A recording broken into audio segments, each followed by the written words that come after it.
mesenkimal, katakanlah ginjal. Jadi dia di dalam, oleh karena dia ini berasal dari ginjal, microenvironment di dalam ginjal ini yang akan merubah sel ini menjadi mesenkimal. Jadi ini sudah kita lihat di laboratorium bahwa dengan arah ke sana dia menuju ke sana. Jadi yang kita masukkan di dalam tubuh orang yang sebetulnya ini MHCl juga sudah hampir mendekati 0 ini, tetap kita khawatir sekali. Kita menggunakan itu progenitor sel. Kemudian ini growth factor ini bukan protein, jadi tidak ada kita melakukan stem test. Oleh karena kita sudah melihat kapan itu saya melihat jurnal-jurnal dari Korea itu harus stem test. Kemudian saya tidak puas, saya mengirimkan anak buah saya, kami ke Jogja, saya beri bahan ini, periksa di sana, bayar berapa, tidak masalah. Katanya, salah periksanya, gagal, salah gagal. Tahu jawabannya ada, guru yang bodoh, guru yang goblok, dia bukan protein. Maka saya bilang dok, Pak, ini bukan protein Pak, jangan dipaksa dia untuk menjadi positif. Oleh karena ini PCR, ini sudah ada kitnya, tidak mungkin PCR ini bohong-bohongan. Jadi ternyata memang betul growth factor itu bukan protein. Oleh karena sudah berulang-ulang kita cek, jadi untuk apa kita mesti memakai skin test? Kecuali kalau saya menggunakan PAP lisa, oleh karena kita menggunakan golongan darah O dengan AB kita campur, itu kita pakai sekitar tidak biasanya juga 0 semua. Oleh karena kita hanya pakai lisa-nya saja, growth factor saja. Begini dok, ini menarik sekali tadi, ya. Yang mau saya tanyakan, apakah pemberian stem cell ini dapat diberikan sewaktu kita juga kombinasi ya dengan pemakaian imunosupresan? Sebab terus terang kalau misalnya dilepas dengan antibiotik apa selama mati jamur itu kita jantungan gitu dok, karena daya tahannya udah rendah sekali gitu.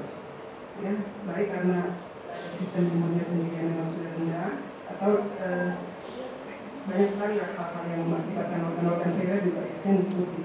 Nah, bagaimana dok? Apakah stem cell ini kalau misalnya diberikan masih bisa bekerja dengan keadaan pressure yang begitu kuat di bawah obat yang lain yang begitu banyak pak datangnya? Terima kasih. Pada prinsipnya sekali lagi saya mengatakan bahwa stem cell ini kan melakukan transdiferensiasi dan proliferasi melalui reseptornya dia yang begitu ribuan banyaknya. Kita baru menentukan 330, dia tidak mungkin lebih, dan dia menuju ke faktor transkripsi. Jadi faktor transkripsi yang mengalami mutasi whatever berasal dari kromosom sekalipun dia tidak peduli. Saya akan mau memperbaiki, saya mau meregenerasi. Contohnya, pasien saya kan juga autoimun dan lupus. Dia menderita bulos pempikuit oleh karena sudah kali-kali terlalu banyak menerima kortikosteroid selama 20 tahun dengan trombosit yang tinggal 4 ibu saja. Itu juga sudah takut sekali. Saya datang kemudian saya lihat, aduh, bapak kalau di sini sebentar lagi meninggal loh. Dok, enggak, ini padahal tidak ketahuan, mati loh sebentar lagi. Nah, terus gimana dok? Memang saya selalu bilangnya begitu. Saya terkenalnya dokter Albojo, jadi Albojo datang nih, mati loh sebentar lagi. Bagi bilang saya tolong, tetapi mohon maaf, bapak harus keluar dari rumah sakit dulu menuju ke bagian kulit. Mengapa dok? Karena obat akan cabut. Bagian kaki dalam mesti marah sekali kalau saya menyebut. Kemudian yang 180 mg, kemudian dia mendapat obat, tidak tahu deh saya apapun juga, obatnya ada 51 macam, saya nggak tahu deh, saya sudah lupa sekali. Kemudian bapak saya ambil semua obatnya itu, tapi saya ganti obat yang lebih bagus dan lebih mahal. Itu dalam seminggu semua fungsi organnya normal. Itu yang sangat mengagumkan. Makanya sekarang dokter penyakit dalam, kalau saya datang saya memberikan, mereka tidak bilang apa-apa. Dulu ada yang dari dokter bedah di ICU 8 kali operasi basal sel karsinoma, tinggal kulit, tengkorak, kulit dan mata. Sudah tidak ada apa-apanya, tidak ada apa-apanya. Tulang sungguh-sungguh tulang dipikir sudah tidak ada, ini tinggal tengkorak, bolong, tinggal tengkorak nih. Karena saya akibatnya saya setelah saya suntik semua, dokter saya disidang oleh 30 dokter bedah, direktur medis, direktur pelayanan, semua saja datang ke sini, umpama ada saya bilang itu nanti akan saya jawab.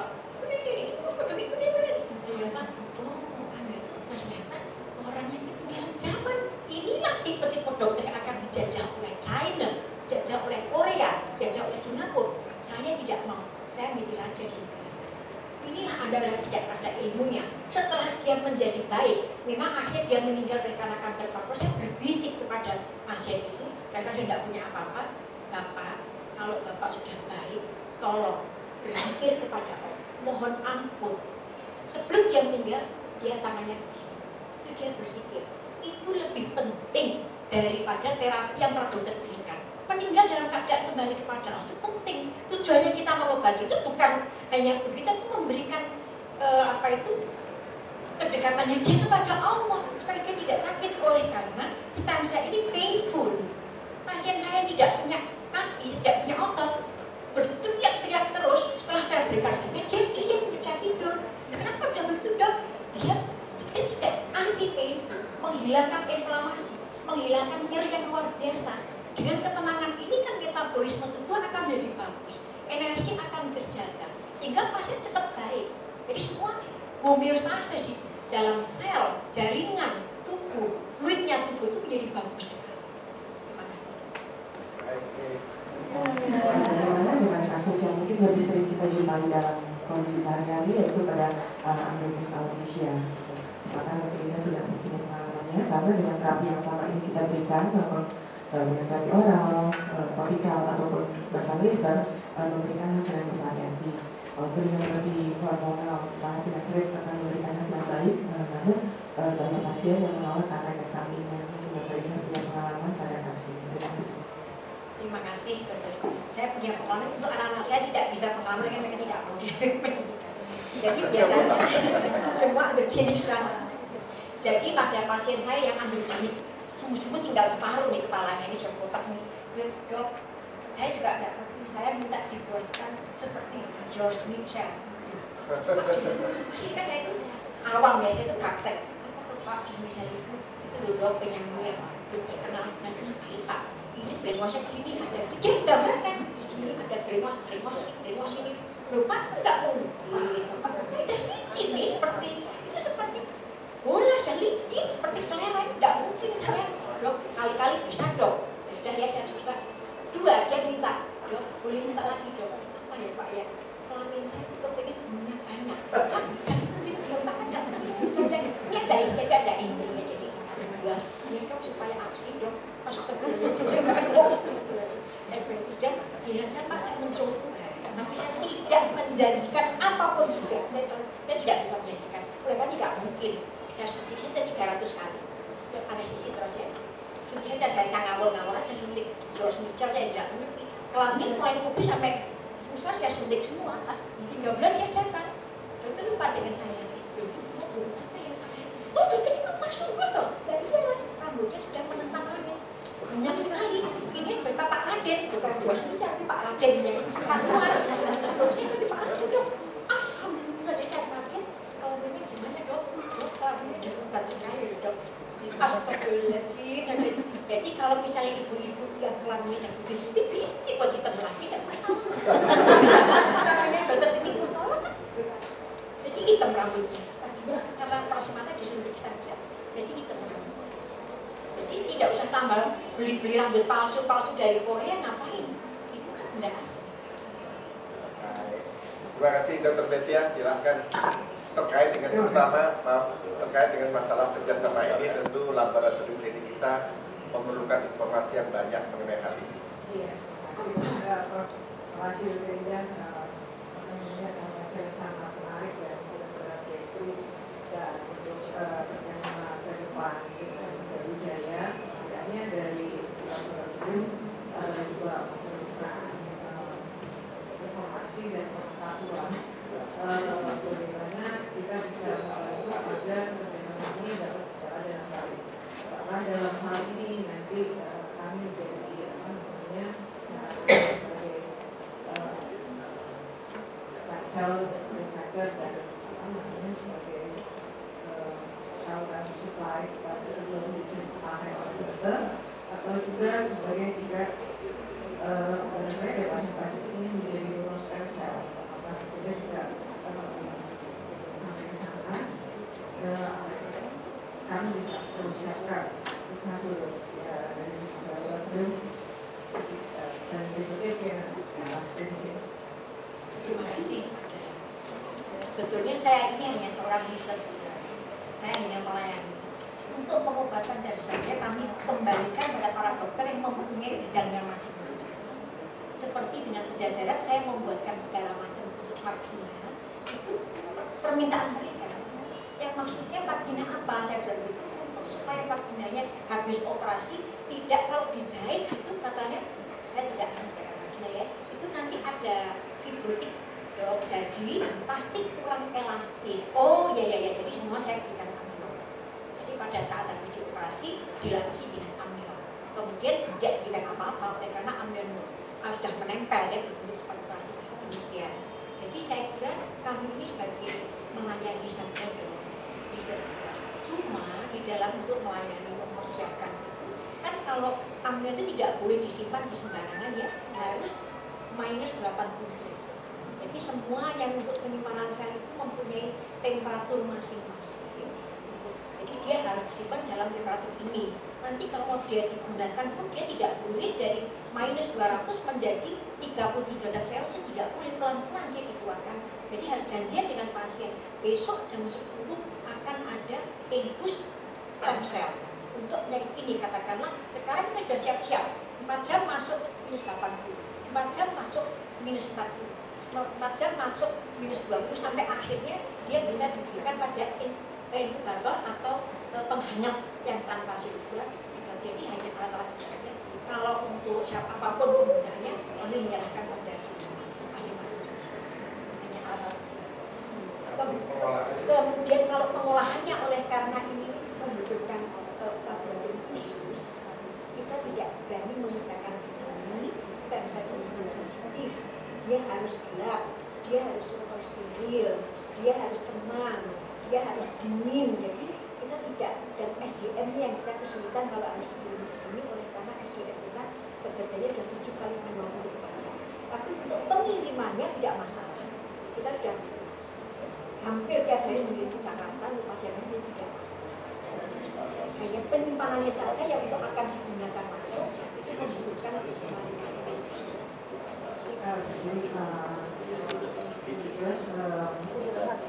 pengirimannya dari Solo kami di sini, kemudian kami proses untuk tahun bertahap dari minus 80 sehingga siap pakai, sehingga diperlukan sarana dan infrastruktur beberapa kelas tahun dan juga refrigerator yang memadai untuk proses tersebut. Sehingga itu juga perlu disiapkan oleh Indonesia yang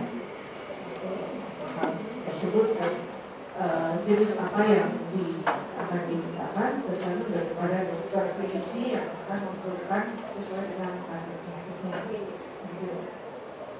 Mungkin nanti harus ada ini. Kemudian saya ada satu yang agak menarik tuh tadi tentang konsultasi kromosom dengan telomere. Kalau misalnya apakah memang orang dengan kromosom yang mempunyai telomere yang menyimpang itu kalau kita deteksi dari panjang telomere akan menjadi donor yang berpotensial. Terima kasih dok. Jadi untuk di transplantasikan ya itu ya, itu tidak hanya telomere saja, masih banyak hal-hal lain yang harus kita perhatikan. Jadi bagaimana dia bagaimana kita analisis semuanya biasanya, bagaimana kadar growth factor-nya. Jadi ada orang yang awet muda oleh karena telomernya panjang, itu tidak cukup, oleh karena dia tetap akan mengalami aging.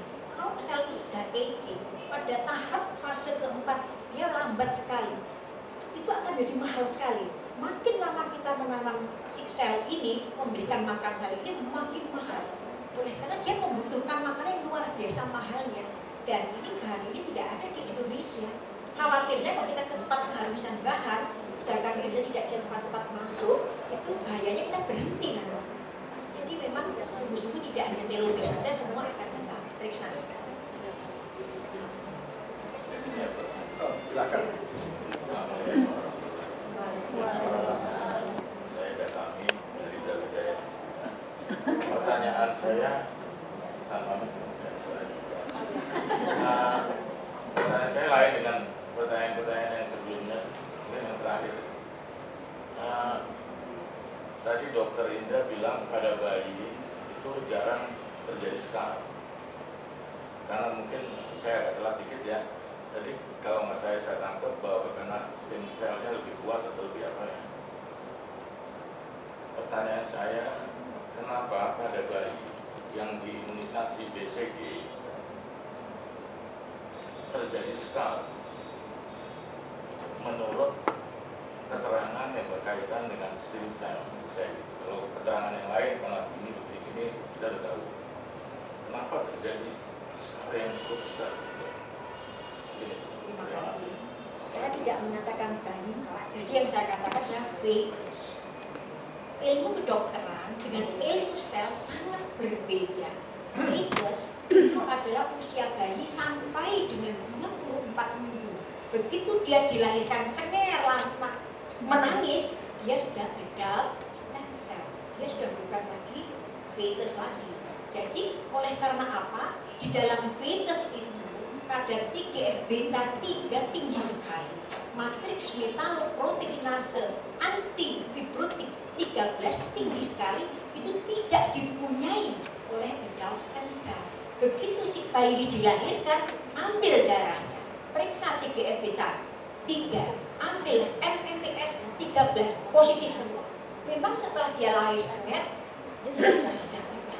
Menjelang dia akan dilahirkan, selnya sudah berubah pelan-pelan menjadi mesenkimer. Oleh karena sudah disiapkan oleh Allah demikian. Kalau dia fetus terus, nggak tumbuh di tangannya. Fetus itu kan harus menumbuhkan tangan, bukan ini. Begitu sudah jadi, kamu sudah dewasa, kita memikir. Begitu Pak, jadi beda ya, jadi fetus kepada misalnya contoh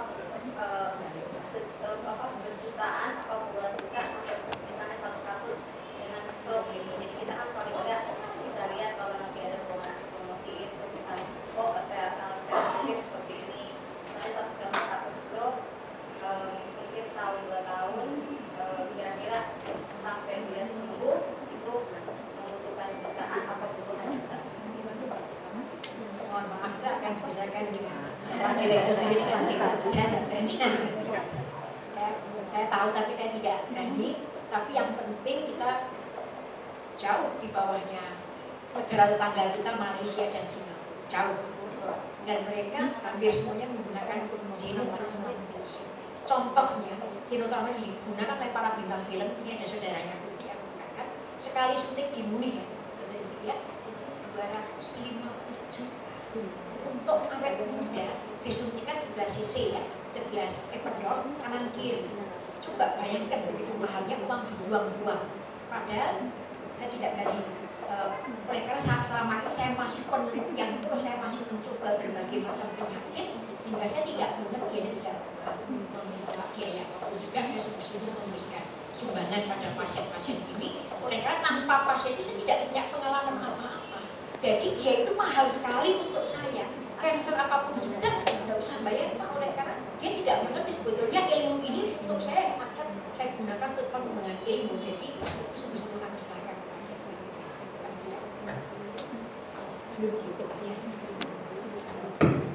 Baik, saya kira kita sudah 1,5 jam mendiskusikan. Ini adalah suatu introduksi mengenai terapi stem cell supaya kita terbuka pikiran kita bahwa ada alternatif pengobatan pada penyakit-penyakit yang kelihatannya tidak bisa kita obati. Tapi dengan introduksi ini terbukalah pada kita bahwa Brawijaya ingin supaya menjadi tempat di mana para pasien-pasien yang sudah berobat kemana-mana menjadi tempat rujukan terakhir yang kita bisa obati bersama-sama dengan tim, baik dokter kulit, penyakit dalam, dan kelihatan bedah tulang, kemudian internis, apalagi dengan diabetes yang sering menjadi masalah. Mudah-mudahan dengan adanya stem cell treatment di sentra kita ini kita mendapat rujukan. Dan kami mengharapkan juga dari kelompok Dermama Bioteknologi Laboratorium, kalau kita berusaha, jangan juga nanti membuka tempat sentra-sentra lain di Jakarta, yang paling tidak ini ada konsisten yang kita bisa mengonsentrasikan. Itu Dr. Ida ya. Dan untuk Dr. Ida dan teman-teman Dermama Bioteknologi Laboratorium, saya mengucapkan sangat terima kasih atas penjelasan dan ilmu yang diterapkan dan dikeluarkan kepada kita juga ilmu ini bermanfaat dan kita manfaatkan untuk menyembuhkan pasien. Terima kasih, demikianlah acara seminar ini saya tutup. Assalamualaikum warahmatullahi wabarakatuh.